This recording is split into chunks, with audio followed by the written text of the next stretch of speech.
mag-iisang taon pa lang po. Bago nga pala. Mag-iisang taon pala kayo nagsasama. Pero yung relationship niyo matagal na. Opo. Masarap?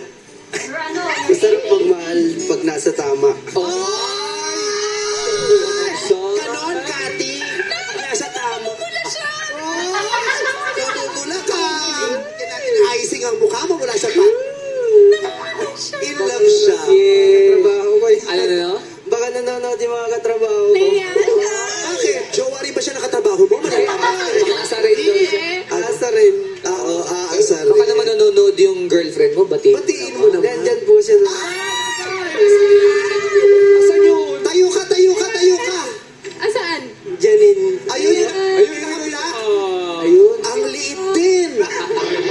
Ang cute-cute din. Ayun, ano pangalan? Janine po. Janine. Hi, Janine. Hi, Janine! Hi po. Janine, namumula siya. Parang in love talaga siya at masaya siyang nagkukwento tungkol sa inyong dalawa. Ay! Ganda ni Janine. Nararamdaman mo bang mahal na mahal ka nitong si Sai? Opo.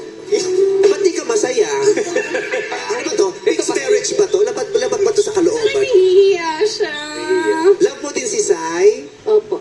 Oh. Janine, baka may message ka kay Sai. Good luck mo naman siya. Sige na, may bakas ka dito. Pag nanalo ka, ikaw din naman makikinaban. Doon man lang umambag ka. Anong message mo para kay Sai? Good luck, Kets. Sana manalo ka. Mabait ba si Sai? Opo. Anong pinakagusto mong ginagawa niya sa'yo? Ano po? Yung pagkayong dalawa lang, anong pinakagusto mo?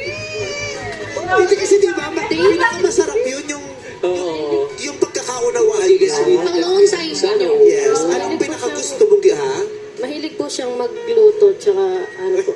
Ipinagluluto ka niya? Opo. Oy na. Siya yung nag-ano po sa bahay po. Nag-aasikaso. Anong ginagawa mo?